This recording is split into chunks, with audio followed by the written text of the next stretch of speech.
እሱ ሄደ፣ ቤተክርስቲያን ጉዞ ጀመረች። እሱ ጨረሰ፣ ቤተክርስቲያን ተልእኮዋን ያዘች። ስትታመሙ ሆስፒታል ብቻ አትሂዱ። ምስጢረ ቀንድል የሚባል አለኝ። ቤተክርስቲያን ካህኑን ጠርታችሁ ጸሎት ይጸልይላችሁ፣ ይቀባችሁ፣ ትድናላችሁ። እፍ ብሎ መንፈስ ቅዱስን ተቀበሉ የሚለው ቃል ጳጳሳት እያደረጋቸው መሆኑን ተረዱ ምእመናን። ያቺ የሐዋርያት ስልጣን ናት። ብፁዕ ወቅዱስ አቡነ ማትያስ ጋር ያለችው ቅርበት ያላቸው ሰዎች ያስተማሩት ትምህርት ለእውነት የቀረበ ምስክር ነው ወገኖቼ። ኃጢአትን ይቅር የማለት ስልጣን የተሰጠው ለሐዋርያትና ሐዋርያት ለመሰረቷት ቅድስት ቤተክርስቲያን ነው። ጀማሪዎች እኮ አይደለንም እኛ። ከብዙ ዘመን በኋላ ነው የደረስንበት እኛ። መጨረሻዎችም እኛ አይደለንም። ገና ብዙ ተተኪዎች አሉ። የኃጢአት ሐሳብ ከተመላለሰበት ለራሱ ይጸልይልና፣ ነገር ግን ኃጢአት የሰራ ከሆነ የቤተክርስቲያን አባቶች ጸሎት ያስፈልገዋል። ቤተክርስቲያን ናት መጽሐፍ ቅዱስ ይሄ ነው ብላ የሰጠችን። አንዳንዶች ግራ ይጋባሉ።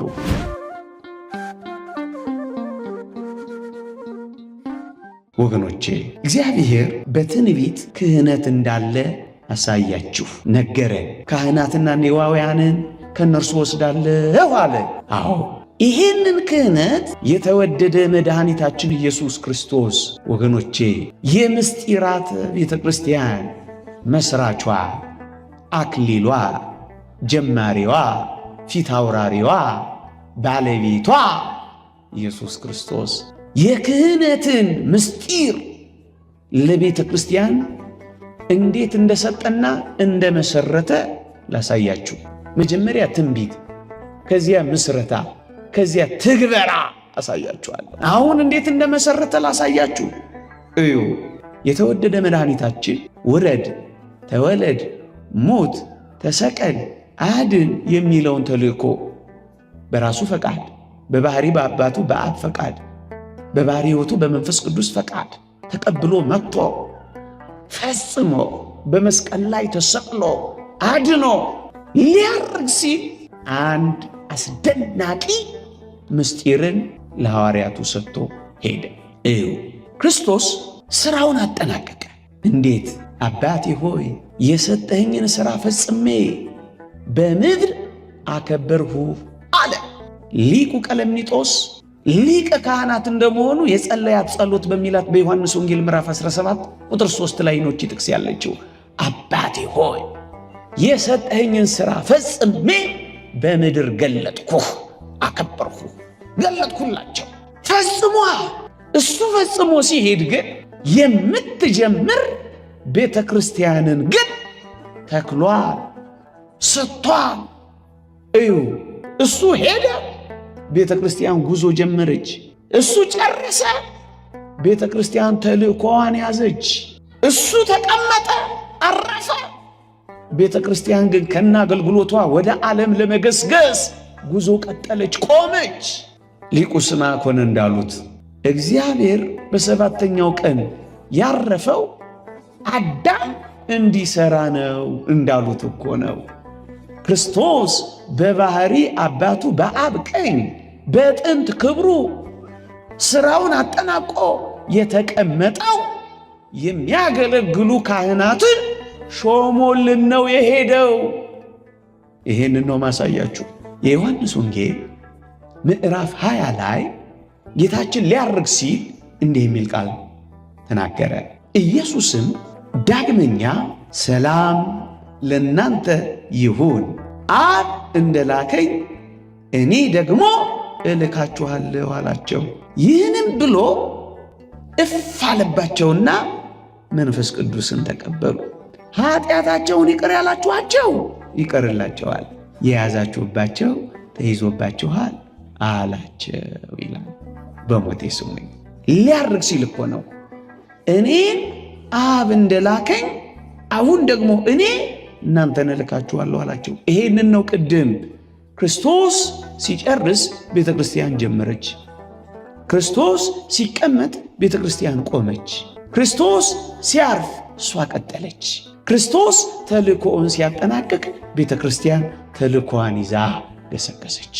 አብ እኔን እንደላከኝ እኔ ደግሞ እናንተን እልካችኋለሁ ካለ በኋላ እፍ ብሎ መንፈስ ቅዱስን ተቀበሉ። ከዚያስ ኃጢአታቸውን ይቅር ያላችኋቸው ይቀርላቸው፣ ኃጢአታቸውን ያዛችሁባቸው ተይዞባቸዋል አላቸው ይላል።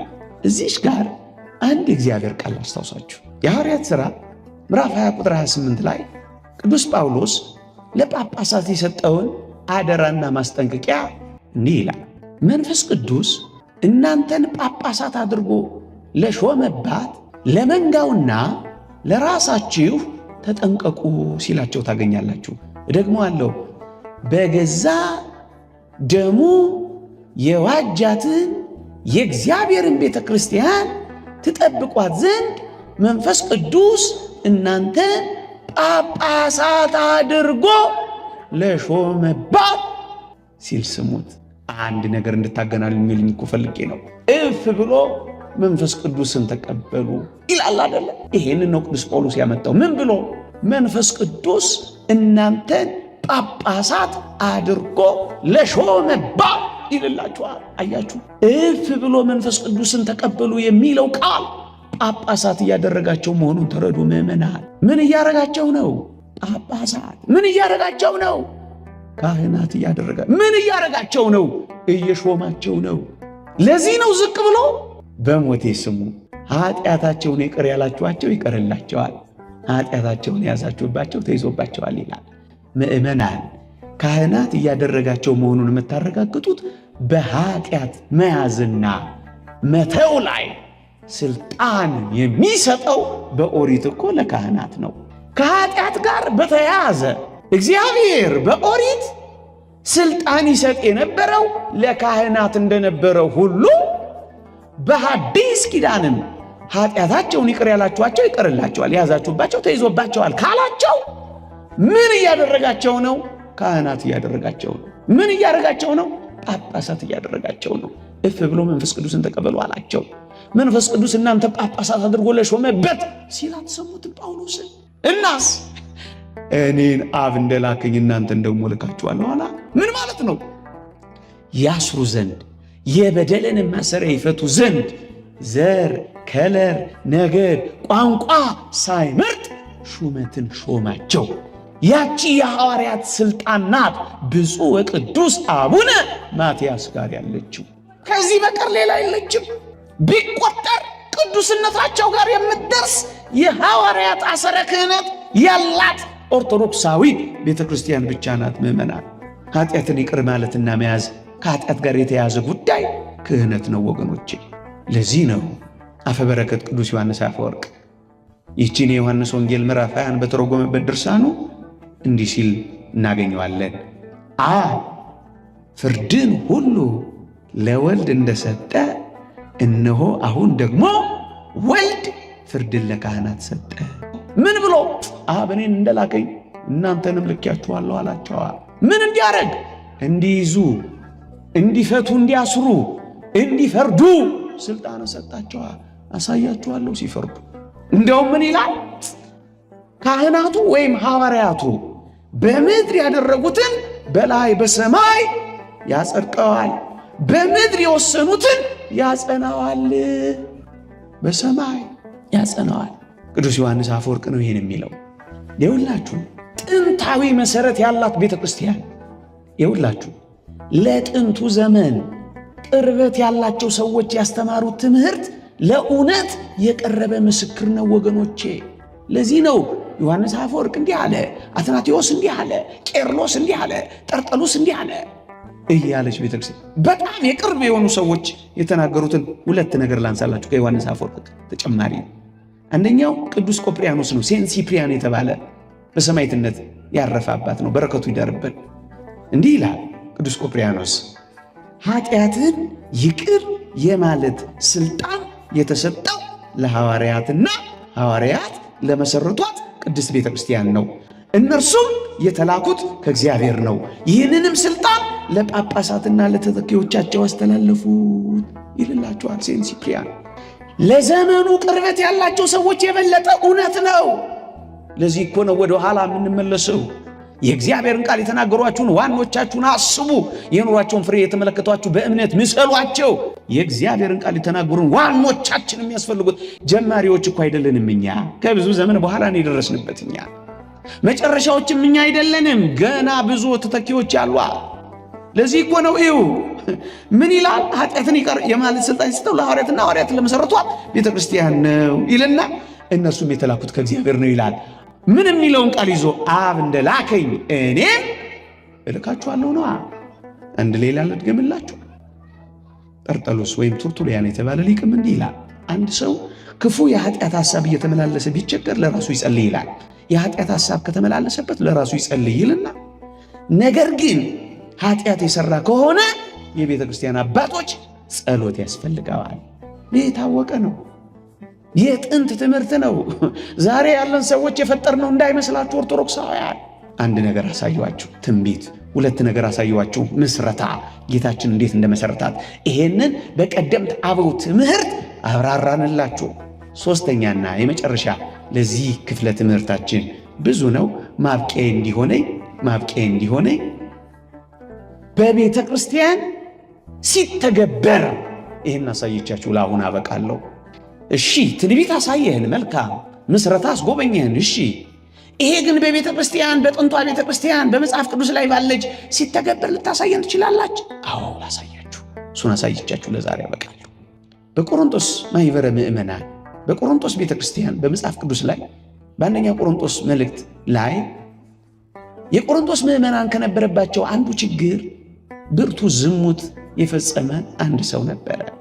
ቅዱስ ጳውሎስ በአጭር ቃል በእናንተ መካከል ዝሙት እንዳለ ይወራል ይልና ይሄ ዝሙት በአሕዛብ እንኳን የሌለ ዝሙት ነው ብሎ ይገረማል።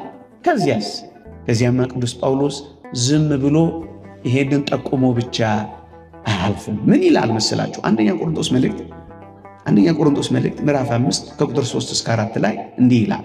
ስለዚህ ሰው ብርቱ ዝሙት ስለሰራው ሰው ክፉ ኃጢአት ስለወደቀ ሰው ሲናገር እንዲህ አለ። አንደኛ ቆሮንቶስ መልእክት ምዕራፍ 5 ከቁጥር 3 እስከ 4 ምን ይላል? ይህን እንደዚህ በሰራው ላይ በጌታችን በኢየሱስ ክርስቶስ ስም አሁን ፈርጄበታለሁ ይላል። እየሰማችሁ ነው? እንደዚያ ቅድም እንደነገርኳችሁ ተገልጿል በመጽሐፍ። ቅዱስ ጳውሎስ በዝርዝር ስላልጻፈው እኔም አልናገረው ብዬ ነው እንጂ መተርጉማን አስቀምጠውታል። እዩ እንደዚህ በሰራው ላይ በጌታችን በኢየሱስ ክርስቶስ ስም አሁን ምን ብያለሁ? ፈርጄበታለሁ። ኃጢአቱን የያዛችሁበት ተይዞበታል። ይቅር ያላችሁት ይቀርለታል። ያስሩ ዘንድ የበደልንም ማሰሪያ ይፈቱ ዘንድ ስልጣን እንደሰጣቸው በቤተ ክርስቲያን ትግበራ አሳየኝ ካላችሁ ፈርጄበታለሁ ይል።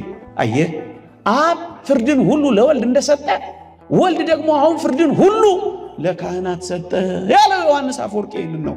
ፈርጄበታለሁ። ስልጣነ ክህነት ማለት ይሄ። ስንናዘዝ ይቅር ይሉናል፣ እምቢ ስንል ያስሩናል፣ ይገስቱናል። ፈርጄበታለሁ አለ። እንደውም ምን አለ መሰላችሁ? ነፍሱ በጌታ ቀን ትድን ዘንድ ሥጋውን ለሰይጣን አሳልፋችሁ ስጡት አለ። ለቀኖና፣ ለዝምታ፣ ለንስሐ፣ ለቅጣት አሳልፋችሁ ስጡት። ቀኖና፣ እኛ የምንቀበለው ቀኖና። ከዚያስ ሰውየው ብርቱ ንስሐ ገባላችሁ፣ ተጸጸተ፣ አለቀሰ። እንደውም ከለቅሶ ብዛት የተነሳ ወደ ተስፋ መቁረጥ ሁሉ ደረሰ ይሄ ምእመን። ከዛስ ቅዱስ ጳውሎስ በሁለተኛ ቆሮንቶስ መልእክት ምዕራፍ 2 ቁጥር 10 ላይ የዚህን ሰው ዜና ሰማ። መጸጸቱን፣ ማልቀሱን፣ ተስፋ መቁረጡን ሰማና እንዲህ አለ ቅዱስ ጳውሎስ። ንስሐ እንዲገባ ነው ዕድል የሰጠው። ገባና ከዛ ምን አለ ቅዱስ ጳውሎስ? እንዲህ ይላል፣ እኔ ደግሞ ይቅር እለዋለሁ። እኔም ይቅር ካልኩ ይቅር ያልኩትን ስለ እናንተ በክርስቶስ ፊት ይቅር ብያለሁ አለ። እዩ፣ መጀመሪያ ፈረደበት። ንስሐ ሲገባና ሲጸጸት ደግሞ ምን አለው? ኃጢአታቸውን ይቅር ብትሏቸው ይቀርላቸዋል፣ ብትይዟቸው ይያዝባቸዋል። በሐዲስ ኪዳን ቤተ ክርስቲያን አለ፣ ይኸው አለ። ሌላስ? እንደው ሌላ የእግዚአብሔር ቃል ልትጨምርልን ትችላለህ? ወገኖቼ ቤተ ክርስቲያን ትቀድማለች ወይስ መጽሐፍ ቅዱስ ይቀድማል? እስኪ ልጠይቃችሁ። ማንም ይቀድም ይመስላችኋል? ቤተ ክርስቲያን ትቀድማለች፣ መጽሐፍ ቅዱስ ይቀድማል? ግራ አላጋባችሁ። ቤተ ክርስቲያን ናት መጽሐፍ ቅዱስ ይሄ ነው ብላ የሰጠችን። አንዳንዶች ግራ ይጋባሉ። ቤተ ክርስቲያን ነው የምትቀድመው። የቃሉን ትምህርት የእጁን ታምራት እያዩ የኖሩት እነሱ ናቸው እኮ መልእክታትን የጻፉት። መጀመሪያ በቃል ከዚያስ በጽሑፍ ገለበጡት፣ ከዚያስ አሰራጩት። ከዚያስ አባቶቻችን ይሄ መጽሐፍ ቅዱስ ነው ብለው ካልሆኑት ለይተው በአራተኛው መቶ ክፍለ ዘመን አጸደቁት። ቤተ ክርስቲያን ነው የምትቀድመው። ህልውናዋ ነው የሚቀድመው። ምስረታዋ ነው የሚቀድመው። ከዛ በኋላ ነው መጻሕፍት የተጻፉት። ምን ልፈልግ የመሰላችሁ? ከጥቅስ በላይ ናት ቤተ ክርስቲያን። ግን ልጨምርላችሁ የመጨረሻ የያዕቆብ መልእክት ምዕራፍ 5 እንዲህ ይላል፣ ከእናንተ የታመመ ማንም ቢኖር የቤተ ክርስቲያንን ቀሳውስት ወደ እርሱ ይጥራ። ከእናንተ የታመመ ማንም ቢኖር ማንን ይጥራ? የቤተ ክርስቲያንን ቀሳውስት ይጥራ። ከዛስ በጌታም ስም እርሱን ዘይት ቀብተው ይጸልዩለት። የእምነትም ጸሎት ድውዩን ያድናል፣ ጌታም ያስነሳዋል። ኃጢአትም ሰርቶ ከሆነ ይሰረይለታል። ደግመዋለሁ፣ ኃጢአትም ሰርቶ ከሆነ ይሰረይለታል። ማን ሲጸልይለት? ቄሱ። ስትታመሙ ሆስፒታል ብቻ አትሂዱ። ምስጢረ ቀንድል የሚባል አለኝ ቤተ ክርስቲያን። ካህኑን ጠርታችሁ ጸሎት ይጸልይላችሁ፣ ይቀባችሁ፣ ትድናላችሁ። እዩት። ከእናንተ የታመመ ማንም ቢኖር የቤተ ክርስቲያንን ቀሳውስት ይጥራ ካለ በኋላ ኃጢአትም ሰርቶ ከሆነ ጸሎቱ ደዌን ለማዳን ብቻ እንዳይመስላችሁ። ሐኪማችሁ ደዌያችሁን ሊያድንላችሁ ይችላል፣ እሰየው። የነፍስ አባታችሁ ካህናችሁ ግን ደዌያችሁን ብቻ አይደለም ኃጢአታችሁንም ሁሉ ይቅር ያስብልላችኋል፣ ስርየት ያሰጣችኋል፣ የነፍስ በሽታችሁን ያድንላችኋል።